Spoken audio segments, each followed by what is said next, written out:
Daniel Goldstein, who you also may know by the name Lane 8, was born in Palo Alto, California in 1990, where he spent the duration of his childhood. His mother and father were both originally from Long Island, New York, but they moved to Palo Alto to attend college at Stanford University, and they laid down roots in the city after graduating. Daniel's father is a bit of a music nut, which played a role in shaping his own musical influences. His dad has a massive record collection of classical music, plus some classic rock, among various other genres. Sometimes his dad would take him to used record stores on the weekends and give him $10, and Daniel would head straight for the bargain bins, hoping to find that special record. His dad was always playing music at home, as well as sharing some of his favorite records with Daniel, which made an impression on him. I mean, I grew up on, classic rock, so, Pink Floyd, The Wall was, something that I listened to over and over in my room as a kid, and Pet Shop Boys I was a huge fan of, so their album Behavior is probably one of the most influential albums of my life.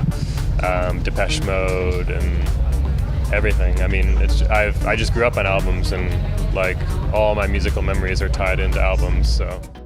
Like many producers, Daniel began taking piano lessons as a child, but he also taught himself to play the guitar and drums. This led to him forming a garage band with his sister and a friend, both who he was on a swim team with. Their friend played the drums, his sister played the bass, and he played the guitar. They never actually had any gigs and would mostly play Nirvana covers at home for fun, but they did decide to give themselves a name, with that name being Lane 8. In the world of competitive swimming, Lane 8 is at the very end of the pool, and it's typically reserved for the slowest swimmer, so given that all three members were competitive swimmers, the name was very clever and fitting. Eventually, the band fizzled out, and Daniel continued on his own journey of musical discovery. This led to him becoming fascinated with hip-hop, specifically for the beats. And then electronic music for me started with hip-hop when I was 13, 14 or so. I was really, really into DJ Premier and Pete Rock kind of productions at the time.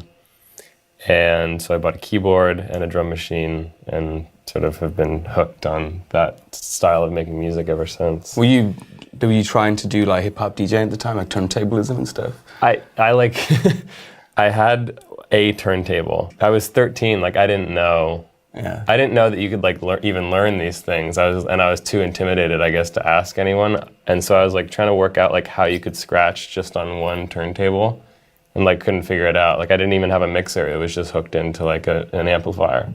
And so I was just okay, this DJing thing it's not for me. I'm just gonna make music and just do it that way. So that was kind of the start of the whole thing. And then later I sort of actually figured out how to DJ. During those days when he would make music out of the box with his keyboard and drum machine, he also spent a lot of time on hip-hop forums online.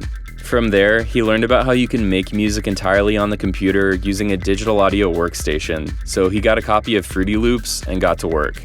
For the next 6 to 7 years, Fruity Loops became an integral part of his life as he worked to hone in his production skills. In 2006, he graduated from high school and moved to Los Angeles to attend Occidental College, where he studied geology.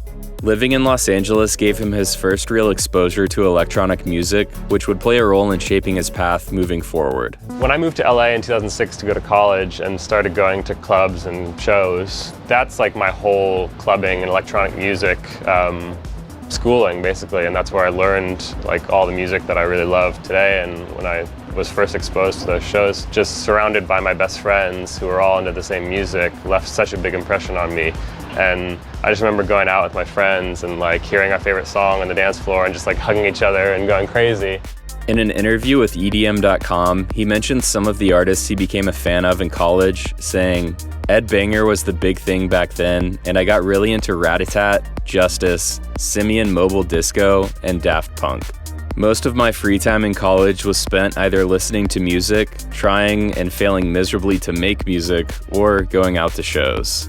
So with his newfound love for dance music, he began to learn how to DJ and started DJing at the end of parties once the actual party DJ had left.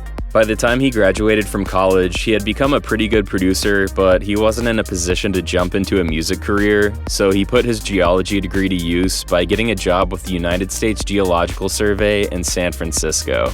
It was while he was living there that he began releasing tracks on SoundCloud in the summer of 2012 using his childhood garage band's name, Lane 8. By the time he started the Lane 8 project, he had already been producing for roughly a decade, so the music was already at a professional level from the beginning. He began sending his music to an artist named Perseus, who owned a house music label called French Express. Perseus was close with The Magician, who was one of the most prominent deep house artists of the early 2010s, and Perseus passed along Lane 8's music to him. The Magician then began to incorporate some Lane 8 tracks into his own mixes, which allowed Lane 8 to begin building a fan base. Somewhere around this time, Daniel was out for a walk in a San Francisco park one day where he met his soon-to-be girlfriend, who is now his wife. She's originally from Leipzig, Germany, but she was living in San Francisco for a year on a visa. This would go on to play an important role in the Lane 8 project moving forward, and you'll find out why shortly. As Lane 8's tracks began to get more traction on SoundCloud, he caught the attention of Jody Wisternoff, a longtime Anjuna artist, and he shared Lane 8's music with the Anjuna team. From there, Anjuna reached out to Daniel, and they started to plan some releases. The first Lane 8 track on Anjuna Deep was released in the summer of 2013, a single called Be Mine. And then that's where things started to get really a bit more professional and had some real releases under my belt. Towards the end of the year, he released a single on French Express, the label of Perseus, who originally discovered Lane 8, with the track being called How I Feel. That same month, he released his Winter 2013 mixtape, which was the first of his mixtape series that is still ongoing to this day, releasing a total of 4 mixtapes per year, one for each season: winter, spring, summer, and fall. Right around the time that he released that first mixtape, his girlfriend had to move back to Leipzig since her visa was about to expire, and he decided to quit his geology job and move with her.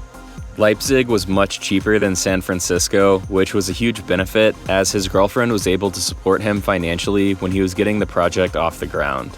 The risk paid off as the Lane 8 project really started to take off in the 2.5 years that they were living in Germany. His girlfriend was actually very involved with the project in the early days, as she was his tour manager and did lights at his shows. She was performing these roles at least up through 2018, but it appears that Jay Moss from the Wasserman Group became his tour manager sometime later on. So rewinding a little bit to when they first moved to Germany, just a few months after they made the move, the debut Lane 8 EP was released on Anjuna in February of 2014, called The One. 1 month later, he kicked off his first major tour for the EP, which started off with 4 European dates in France, Belgium, Scotland, and the UK. Living in Germany gave him the opportunity to play shows in Europe that likely wouldn't have been possible if he were still living in the States, so he was able to grow an international fan base early on. From there, the tour went overseas to the United States for 8 more shows, closing it out in his former hometown of San Francisco. Moving through 2014, the project quickly picked up steam with some new Anjuna releases, plus 2 more North American tours, as well as a festival slot at Tomorrow World on the Anjuna stage. Somewhere around this time, he made the switch from FL Studio to Ableton, as his debut album, which released the following year, was produced on Ableton, and I'll talk more about that shortly. In February of 2015, he released his remix for Odessa's track Bloom from their 2014 album In Return, and this was actually how I first discovered Lane 8.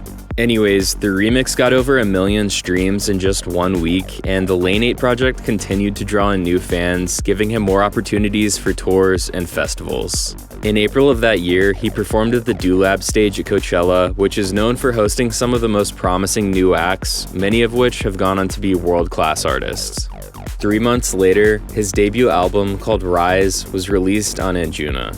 The biggest track on the album, Diamonds, was actually released as a single near the end of 2014. However, Daniel's personal favorite track on the album is Rise, which is why the album was given that name. Upon its release, the album was featured in the New York Times for their Press Play publication, which highlights noteworthy new music. The album Rise. Yeah. I blown away by this album, as well as many other people, and I think it's tremendous that the New York Times was the portal that got the exclusive stream. Yeah. What did your parents say about that? That was like, I think probably the first time, and they were like, oh wow, that's pretty cool, like what you're doing, because it's like an actual thing that they can like tell their friends and be like, oh yeah, it's on the New York Times. Right. Otherwise, I mean, my mom isn't going to be like, oh yeah, his remix has 1 million plays on YouTube. Like, Yeah, right. He just sold out such and such club yeah, in yeah. Melbourne. It's like when your music like kind of lives in the online world for so long, it can be hard to like. Yeah, it can be hard to like translate that into real terms. Like, what does it all mean? Like, what do all these play counts and followers and all this stuff? What does that mean? Yeah. But when you get something like that, it's like, oh, okay, like it's kind of being recognized by something a little bit more mainstream. The day the album was released, he got to debut the tracks live at Global Dance Festival back when it took place at Red Rocks. Right after that, he kicked off his first Australian tour, which was followed by the North American Rise Tour. In the midst of the tour, he made a post on Facebook that I thought would be worth sharing in this video, as it makes light of the dualistic contrast of the life of an artist when on tour versus being at home. In the post, he says, "Touring can really stroke the ego sometimes. It's hit me particularly hard as of late. Of course, it's nothing to complain about. Isn't this the dream? People telling you how amazing you are in every city you go to. You're awesome, you're an inspiration, you're so humble, you're a great guy, we love you. It's all bullshit. At my best, I was a boring guy with a boring job who loved to make music and spend time with his wonderful friends and family. At my worst, I was selfish, and worst of all, I let down the people that I love the most. There's an ocean of difference between the art and the living, breathing human behind the art. I am genuinely so happy and so thankful that many of you appreciate my music. The fact that it means so much to you is honestly one of the most fulfilling things I've experienced. But the art stands alone. I'm not a great person because I made a certain song people liked or played a good show. My worth and character as a human play out in my private life, not on social media or in a nightclub. I'm working on being a better person, as I'm sure many of you are. I don't want to become a monster, nor do I want to be a recluse. At the end of all this, I want to be proud of what I accomplished in my work, as well as my private life. But I have a long way to go, especially when it comes to the latter. So if I cringe or clam up after a show when someone tells me I'm great, maybe you'll know why.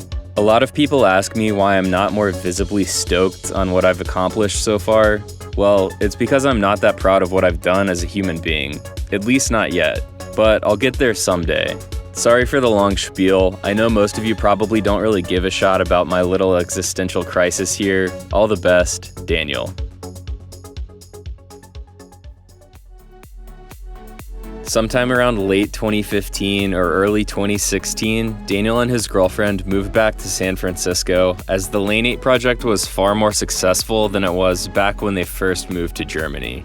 In April of 2016, Lane 8 debuted his new record label called This Never Happened, with the first release on the label being his track called Fingerprint. Alongside the launch of the label, he announced the debut of his new line of shows, also under the name This Never Happened. At these events, phones are locked up in order to encourage fans to live in the moment rather than experiencing the show from the viewpoint of your phone camera. It was a bold strategy to take in the midst of the social media age because without photo and video documentation of the show, it's as if the show never happened, hence the name of the shows and the label. To announce this concept, Lane 8 took to social media where he said, "We live in a time when distractions from reality are never further away than our fingertips. Our phones offer us unlimited stimulation and temporary comfort. The possibilities of technology are endless, but they also limit the possibility to truly experience and submit to the moment. For me, going to a club has always been about letting go of the world around me, like a vacation from the nagging realities of everyday life. In the best clubs I've been to, the people are united by a desire to experience electronic music in the purest sense, to get lost in its tension and release. No matter what was going on in their lives, it was a place where, for at least a few hours, nothing else mattered but the sheer power of music had to bring people joy. And those experiences, held only by those in that room at that moment, were almost like the reward to submitting to a secret society. At the end of the night, I could look at my friends, old and new, and without saying a single word, we'd know that what we experienced together was something special, something that would never quite be repeated again. Some of my early clubbing experiences have stayed with me for my entire life. They are why I'm doing what I'm doing today. There is not a photo, forum thread, or social media post in existence to mark their happening, but the memories, the emotions I felt, the way those nights changed my life, those things stay with me to this day. Somewhere along the way, we as a society have lost the ability to experience those special moments. On the rare occasion that they do happen, we scramble to grab our phones in time to capture them, but those moments cannot be truly captured, and they don't need to be broadcasted or recorded. Sometimes, the best thing we can do is fully appreciate what is happening in that room at that moment with those people around us. I think our society needs clubbing experiences where they go home with more than just a picture to post on Instagram. That's why I'm starting This Never Happened. I want to create that experience for people. At This Never Happened, we invite you into a space where the only thing that matters are the people in that room, the music and the magic that happens when those things interact. An event where the dance floor will be a phone and photo-free space. This experience we share together may, by 2016 standards, have never happened. But those who dare will always know something special did happen here. So after starting the label and event brand, the first ever This Never Happened show took place weeks later in his hometown of San Francisco, and they've been an ongoing thing ever since. So the whole This Never Happened thing came about, we were doing a tour in 2015, and we noticed like a lot of times when I would play one of my better known tracks, instead of like people like going crazy and singing along and dancing, everybody was just like kind of on their phones recording it. Mm-hmm. And so it was just kind of one of those things where it seemed really sad to us that people weren't connecting with music organically and kind of living in that moment and having those like really positive, intense musical experiences that like I remember when I first started going clubbing, just being surrounded by your friends, enjoying each other's company and enjoying the music, and certainly not like worrying about like getting the best picture for Instagram or whatever. So we wanted to do a party, and I mean it started just as an idea for one single party. We wanted to do a party where people couldn't use their phones, just to see like, will it change the atmosphere? Will people react differently? So we did one of those shows in San Francisco, and it just went so well that we decided to kind of adopt it as basically the full Lane 8 touring concept. Weeks after starting the new label, he and his longtime girlfriend got married, so 2016 was a big year for numerous reasons. Moving on through the summer, Lane 8 made appearances at EDC Las Vegas, Electric Forest, Nocturnal Wonderland, and his first appearance at Crossfest in San Diego, which he has consistently played at in the years since. And after festival season wrapped up that year, he kicked off the first ever This Never Happened North American tour in the fall. 2016 saw a lot of new Lane 8 music as well, including the Midnight EP, plus official remixes of Deadmau5's Strobe and Rufus Du Sol's Inner Bloom. Moving on into 2017, he announced the next run of his This Never Happened shows, except this time they were going to be daytime summer shows called Summer Gatherings. At these shows, Lane 8 would be playing a 2-hour opening set consisting of mostly older music and would close out the events with a 3-hour set consisting of his newer music. He also launched a new compilation series that year called Root to Branch, which focuses on spotlighting new music from lesser-known artists. In the past, he has said that he remembers how happy he was when The Magician premiered the first ever Lane 8 track in one of his mixtapes, and now that Lane 8 had become a more well-known brand, he wanted to be able to give that experience to up-and-comers. The following year in 2018, he released his second album, titled Little by Little, giving reference to the joy he found in completing each little task as the album came together piece by piece. He said that the album is all about taking the time to appreciate each small step in a larger journey. So with a successful album launch, he went on a 5-month world tour, including stops in the US, Canada, Australia, UK, Netherlands, and Poland. Later on that fall, part 2 of the Little by Little tour took place, this time with more US and UK stops, plus Germany and Ireland. Aside from his busy schedule, he also moved from San Francisco to Denver at some point that year. At the beginning of 2019, he released more new music, including a single with Rabbits called Visions, as well as an official remix for Porter Robinson's side project Virtual Self for the track Ghost Voices. Lane 8 spoke about this remix in his Reddit AMA, and apparently he just told his manager that he wanted to remix the track, and then his manager got him the stems somehow, and then once Porter and his team heard the remix, they liked it and then agreed to let him put it out. So later on in that summer, a new wave of This Never Happened summer gatherings took place in California, Colorado, and New York. Throughout the rest of the year, he began rolling out singles that would appear on his upcoming album. After wrapping up the rest of 2019 with these releases and a handful of shows and festivals, his third album was finally released the following year on January 10th, 2020. The album is called Brightest Lights, and it was his most successful album to date, featuring one of his biggest songs ever, Road. Speaking about the meaning of the album title, he said, "We are so bombarded with negative energy these days that it is sometimes easy to forget all of the beautiful and positive things that happen every day. However small or seemingly insignificant, Brightest Lights is about celebrating and embracing the ups and downs of life and trying to see the world in a positive light." He also opened up about the meaning behind one of the tracks called Just by saying, "At the beginning of this decade, I was about to graduate college and start working at a very solid, safe job in the Bay Area.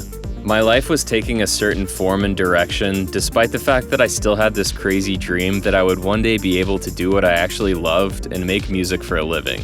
I didn't have any sort of plan or reason to believe that I would ever succeed in music, but the dream ate away at me, and I continued to spend most of my free time, and a decent amount of time at work if I'm honest, making music. There were many times between 2010 and 2015 when I was convinced that it wasn't going to work out. When Maria and I first moved to Germany, I figured it would be a good place to try and be a producer and DJ because the scene was so strong there.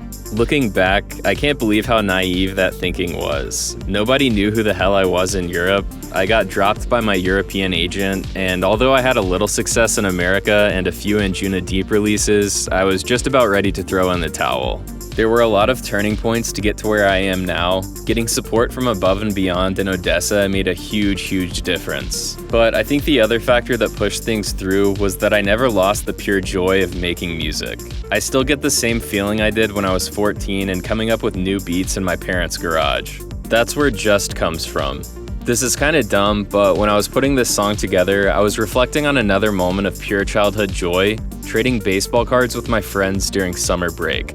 The original demo was called David Justice because I remember having about 60 of his baseball cards back in the day, and it was the original concept for the song. David Justice turned into Justice, which turned into Just, but ultimately the song reflects that joy of getting deeply into whatever it is that makes you tick, whether that's baseball cards or making music. I think the feeling is the same.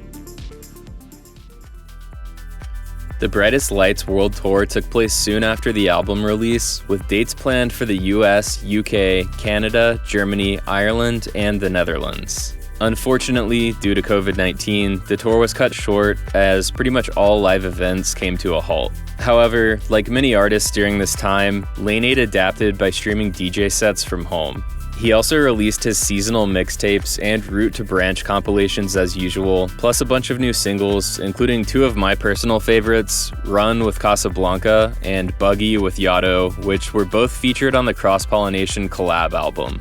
In August, he recorded a 2-hour sunrise set at Grand Lake in Colorado and released it on his YouTube channel in September. He started off the first few months of 2021 with more new music, including another Anjuna release for the track Is This Our Earth. In August of that year, he was finally back to touring in North America, and in October he played his biggest show of the year with a 4-hour set at Red Rocks.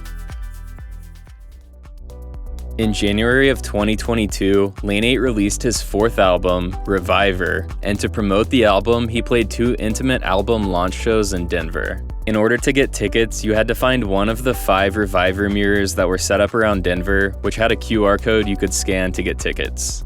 1 month after the album release, he set off on the Reviver tour, playing some of his biggest venues to date, and some European dates were added to the tour later on. In September, he made a return to Red Rocks, this time for 2 nights, featuring support from This Never Happened artists Les Youth, Musain, and Embers. 2 months later, the biggest This Never Happened show of all time took place at LA State Historic Park. More This Never Happened summer gatherings followed the next summer in Denver, San Francisco, and Queens. And as for other shows in 2023, he had a big festival season with returns to Crossed, Electric Forest, and EDC Las Vegas, among others.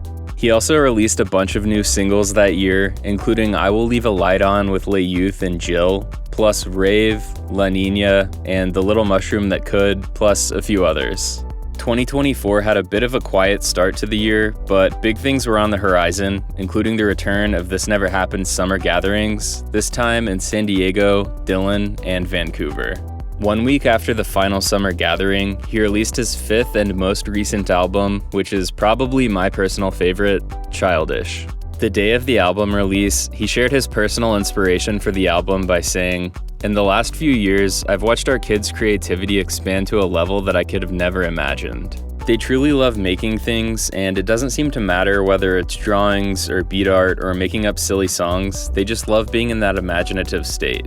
As parents, we've always tried to provide the materials and space for them to create, but to then step back and let them be themselves and focus without interfering. Seeing the joy and the confidence that creating in their own way brings them has been one of the most eye-opening parts of parenthood for me. I understand now how important creating has always been for my own mental well-being and my sense of pride and worth. I remember such vivid feelings of infinite possibility while creating as a kid. I was 12 years old and I miraculously figured out how to link 2 treasured possessions, a keyboard and a drum machine, to make beats. I fell in love, completely hooked on this new creative world. I discovered a focus that was so intense, hours would pass by in what felt like minutes. Thinking about all of this made me realize that my own approach to art has changed a lot over the years. When you make a living off your art, people need to like what you make for the whole thing to work. A pressure to please others starts to creep into the creative process, whether you want it to or not.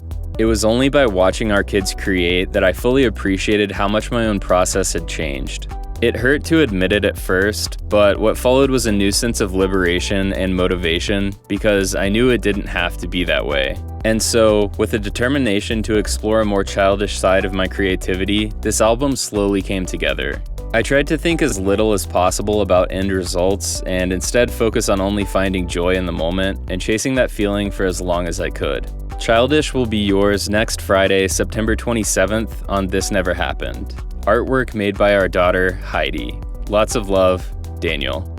Each track on the album got its own music video, and if you haven't seen those yet, then I highly recommend you check those out. They feature an animated version of the cover art made by his daughter, exploring somewhat abstract landscapes, and it's kind of hard to explain, but they really do bring out those feelings we were so connected to as kids. Lane 8 is one of those artists whose music really translates to powerful feelings, so it's no surprise that millions of people around the world love his music. The concept behind his This Never Happened shows really makes him stand out in this modern age, as backwards as that may sound, since there's no video evidence of these gigs, but I think the success of the concept just shows that there is a collective desire for experiencing the right here and now of a show, and I'm curious how he's going to expand upon that concept moving forward. As for the immediate future of the Lane 8 project, the Childish Tour is set to take place in the spring of 2025, and I wouldn't be surprised if there are some new singles on the way next year as well.